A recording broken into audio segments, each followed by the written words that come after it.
In the early 1990s, right at the peak of the alternative rock explosion, one band really seemed to have it all. They had the sound, a perfect sun-drenched mix of punk energy and impossibly catchy pop hooks. They had the critics on their side, with writers falling over themselves to praise their effortless cool. And they had the face, Evan Dando, a frontman so charismatic and good-looking that People magazine named him one of the 50 most beautiful people in the world. The Lemonheads were the darlings of the era, sitting on the side of superstardom with a string of beloved albums and hit songs. But almost as fast as they rose, the mainstream buzz died down. The band went quiet, and all that momentum just, well, it vanished. For years, fans who wore out their cassette tapes of It's a Shame About Ray were left with one question. So whatever really happened to the Lemonheads? Well, because you guys requested it, we're going to explore in today's story.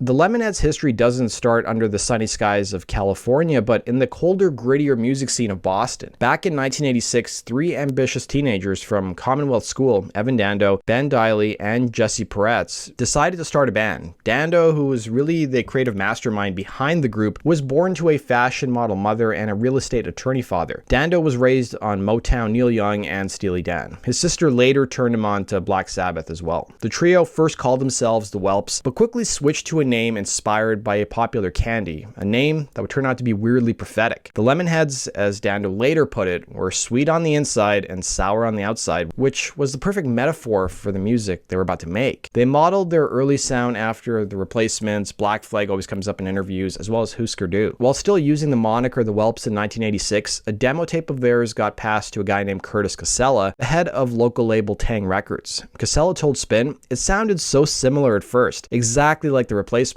Well, it turned out Casella was listening to the wrong side of the tape. It actually was the Replacements he heard, but he soon flipped the tape and he was impressed by the intense energy of the band's raw, passionate post-punk rock. Casella's outfit issued the EP Laughing All the Way to the Cleaners under their new moniker, the Lemonheads. The EP got some play on underground radio stations, and the coming months saw the band play their first live shows, including with local Boston heroes Pixies. It was in 1987 Taang Records issued the group's debut record, Hate Your Friends, which included a cover of Rabbit by Australia's Proud Scum, and cover tunes, as you'll soon learn, became a common theme in the Lemonheads' history, in addition to their fascination with Australia.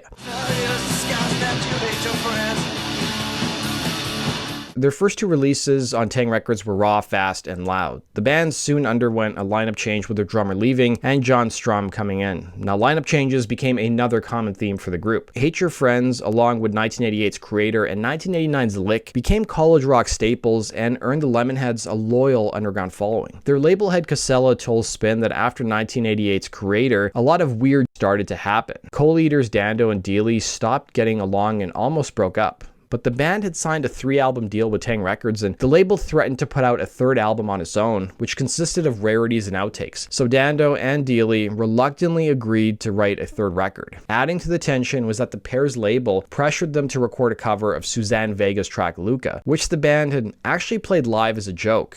Luca, I live on the second floor. The song surprisingly became an indie hit, and MTV gave it some play, throwing more fuel on the fire of an internal power struggle. It was shortly after the album was done that Dando quit the group. Deily brought in his brother, and Dando meanwhile joined Juliana Hatfield's group Blake Babies. It was only once Luca became a hit that the band was offered the chance to tour Europe that Dando rejoined the Lemonheads, and Deily, who was still in school and not wanting to take a break, left. Funny enough, the success of their cover of Luca resulted in the Lemonheads getting signed to major label Atlantic Records. The Lemonheads were now, for all practical purposes, Evan Dando's band. Dando told Louder Sound, "It felt cool signing to a major label, but we actually didn't sell any records. We were trying to do that heavy screaming guitar thing when we started, and then I thought, what if we go the other way? I'm gonna go really quiet, let's go against the grain." That was sort of the idea, and I realized that was my strength. In 1990, the band issued a 3-song EP that featured a cover of Stoney's classic Different Drum. The British magazine Enemy dubbed it the single of the summer, while Melody Maker gave it the single of the week certification. With Dando in the driver's seat, the band's sound started changing and fast. Their first LP for Atlantic, Lovey, came out in 1990, and it was a bit of a transition. It still had some of that punk rock bite of their earlier work, but it was also more melodic and eclectic, showing off Dando's growing talent for mixing genres like country and jangle pop into their sound. Lovey ended up topping the independent albums chart in the UK, and it sold about 20,000 copies in the States, according to the Herald Sun. After its release, Dando's life took a sharp turn. He took a trip to Australia that would completely change the band's future. Over there, he fell in love with a lively local music scene and started working with two Australian musicians, Tom Morgan and Nick Dalton, who Australia also provided the inspiration for the Lemonheads' next album, 1992's It's a Shame About Ray. The album title was inspired by something Dando had read in a Sydney newspaper in November of 91. The article told the story of a 15-year-old boy named Ray who had left school in Nowra and moved to Sydney, where he was homeless and thinking about turning to prostitution to survive. Dando called his time in Australia one big Valium, a period of creative renewal powered by new friends and experiences. The songs he started writing with Morgan and Dalton felt different. They were quieter, more introspective, with a kind of laid-back, sun-drenched sadness to them. Dando credited the Australian musicians with helping him feel inspired again, and added that A Shame About Ray likely wouldn't have existed had he not taken the trip down under. He told Louder Sound, "The people I met were obsessive about the Velvet Underground, living their lives around those D and G chords. They were really living this rock and roll thing. I'd never experienced that before, and it was so cool." Dando soon returned to America with a new band and a clear vision. He soon fired the group's management, and the band went into the studio with producers the Robb Brothers, ready to record the album that would change everything. They were about to make a masterpiece of 90s alternative rock. In June of 1992, the Lemonheads released It's a Shame About Ray, clocking in at just under 30 minutes. The album was a masterclass in short, perfect guitar pop. In a year dominated by the loud, snarling feedback of grunge, Ray cut through all the noise with the breezy melodies, smart lyrics, and Dando's warm, honeyed voice. It was the quiet against the grain approach Dando had deliberately aimed for. He told the Asbury Park Press about how his writing changed on It's a Shame About Ray, admitting, "I got into country a couple of years back, and now it's starting to seep into my own stuff." It was a change from the Lemonheads' early material, which only knew two speeds, fast and faster. In a separate interview with the Star Ledger, he added how he wanted to replicate the length of pop songs from groups like the Beatles, and he also talked about getting into Television Personalities, a British underground pop band from the 80s. Meanwhile, girlfriend Juliana Hatfield, who was not a member of the Lemonheads, she did play bass on the record as well. The song My Drug Buddy chronicled Dando's time with his friend Amy and them doing speed and walking around. The album also featured basic love songs like Allison's Starting to Happen, while Confetti deals with Dando's parents' divorce. My drug buddy started to happen. Allison's starting to happen. The album, strangely enough, closes with Frank Mills, initially written for the stage production of the 60s rock musical Hair. Why, you may be asking? Well, Dando told Louder Sound, "It was sort of my model of songwriting at the time. A new way to look at songs with no rhymes. It just keeps going and it breaks the rules. It's a beautiful song. I think doing that cover was a perfect idea." And Mom and Hell's Angels. Now, the album was a huge success with critics, and it was also a commercial success, turning the Lemonheads from indie darlings into real media sensations. But its trajectory was launched into the orbit by a surprise marketing move. To promote the 25th anniversary VHS release of the movie The Graduate, both Atlantic Records and the film's manufacturer pushed the band to record a cover of Simon & Garfunkel's Mrs. Robinson, claiming it would introduce the movie to a younger audience. Dando wasn't a fan of the song, but he loved The Graduate so much that he agreed to do it. The band knocked out their punky, slightly sarcastic version in just a couple of hours on tour, and Dando was originally against putting it on the album. By the time the group got asked to do a cover of Mrs. Robinson, Ray had sold about 100,000 copies. But the label got their way, and they soon added the cover to later pressings of the album. That decision proved to be a game changer. The song became one of the band's biggest singles, a massive international hit that pushed the album to gold status, and made the Lemonheads a household name. Dando told the Sacramento Bee, "It's our first take." He added that it was recorded while the group was in Berlin, stating, "I have no particular attachment to that song, most emphatically. It works well within the context of that movie, but outside of it, it's kinda hokey. See, I try and choose my cover songs very carefully, and there's no way I'd choose that one." The group's cover peaked at number 8 on the Modern Rock Tracks chart, and it was also a top 20 hit in Australia and England. The funny part is that Mrs. Robinson was recorded to celebrate the 25th anniversary home video of The Graduate, and it gave Dando, who was 25 at the time, his first big commercial success. As for what Paul Simon and Art Garfunkel thought, Dando stated, "Paul Simon hated our version of that song. But it was great because Art Garfunkel loved it. Paul Simon is a genius as a songwriter, but a jerk as a person. He's not very nice. The album was a great record already, and that sullied it." The title track was also a hit, peaking at number 5 on the Modern Rock Tracks chart, and it peaked at number 68 and 31 in Australia and the UK. Actress Polly Noonan and her car appear on the cover of the album. The album not only won gold in America, it also won gold in Australia and the UK. It peaked at number 36 in the States and number 33 and 23 in the UK and Australia. Suddenly, Evan Dando was everywhere. His face, with its chiseled jawline and slacker poet vibe, was on the cover of music and teen magazines all over the world. He was the alt-rock heartthrob, the reluctant poster boy for a generation. He was named by People magazine as one of their top 50 most beautiful people, and was referred to as an alternahunk, a title that he seemed to enjoy. In the band's early days, he spent 2 months at Skidmore College, a place where the only class he passed was acting. Dando soon started popping up in films, including making a cameo in the Winona Ryder film Reality Bites. But some viewed his good looks with suspicion. One fanzine sprouted up around this time called I Hate Evan Dando. The success proved to be huge and dizzying. The frontman told the Spokesman Review how he felt about following up their breakthrough album Ray, stating, "I was depressed and nervous about making the record, and I thought I could escape it with drugs, and it didn't work." The sessions for their follow-up, which took place in LA, alternated with Dando smoking crack with some unnamed musician pals and doing low-grade Mexican heroin. Things got so bad that his parents and sister whisked him away in a limousine and took him straight to rehab. He did admit that he had a lot of fun in his wild partying days, but somewhere in the shuffle, music started to come last. The songs, which were co-written with Australian Tom Morgan, marked a return to the heavier punch of earlier Lemonhead stuff and to the band's loud live shows. The resulting album, 1993's Come On Feel the Lemonheads, took its title from the British group Slade. Songs like It's About Time was inspired by Dando's friendship with Juliana Hatfield, while the track Big Gay Heart was inspired by a friend of the singer who rented a house with gay artwork.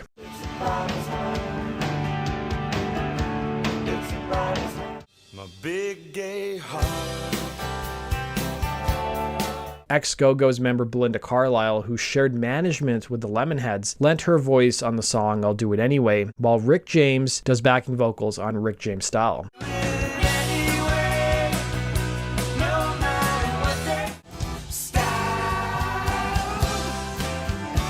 The record kept the hits coming with songs like the incredibly catchy cover of the Australian duo Love Position's Into Your Arms. It was a track that went to number 1 on the Billboard Modern Rock Tracks chart for 9 weeks. It was also a crossover hit, giving the band their only appearance on the Hot 100 chart, peaking at number 67. It also peaked at number 46 and 14 in Australia as well as the UK. The band had another modest hit from the record with Great Big No, which peaked at number 15 in America. For a brief moment, the Lemonheads were on top of the world, but the pressure that came with that intense spotlight was starting to create some serious cracks. The non-stop cycle of fame, touring, and media attention started to take a heavy toll, especially on Dando. The laid-back, carefree guy who became a star began to fray, revealing a much more complicated and troubled person beneath. Dando developed a serious drug problem, even admitting to Q magazine that he was smoking crack cocaine, a confession that he said he later regretted. His drug use, which he later said had even started before the band got famous, got much worse during this period of intense pressure. His behavior also got erratic. He became unpredictable, and stories started to circulate about him showing up to festival gigs hours late, leaving audiences waiting and frustrated. On stage, he could seem disoriented, sometimes mumbling his way through songs or just walking off mid-set without saying a word. The creative spark that had burned so brightly just a couple of years before was being snuffed out by the chaos of addiction. Dando later remarked that he barely remembered remembered 1994 at all, as his life became an endless cycle of waiting for the next drug deal. Couple this with him hanging out with Kurt Cobain and Courtney Love, in addition to the members of Oasis, and he didn't really surround himself with the best influences. The band proceeded to take the next few years off, with Dando telling the Kalamazoo Gazette, "I needed a break. I wasn't even sure if I was going to return to music." But he did. In 1996, the band released their next record, Car Button Cloth. The album's name came from 3 items that Dando sunk in his tub during a science experiment testing buoyancy. The record was darker and more somber, and it mirrored Dando's state of mind. The song Hospital revisited his time at Silver Hills Rehab Clinic, but the record also had its more jangly beauty moments, like If I Could Talk, I'd Tell You. That song charted at number 15 in the States on the Modern Rock Tracks chart.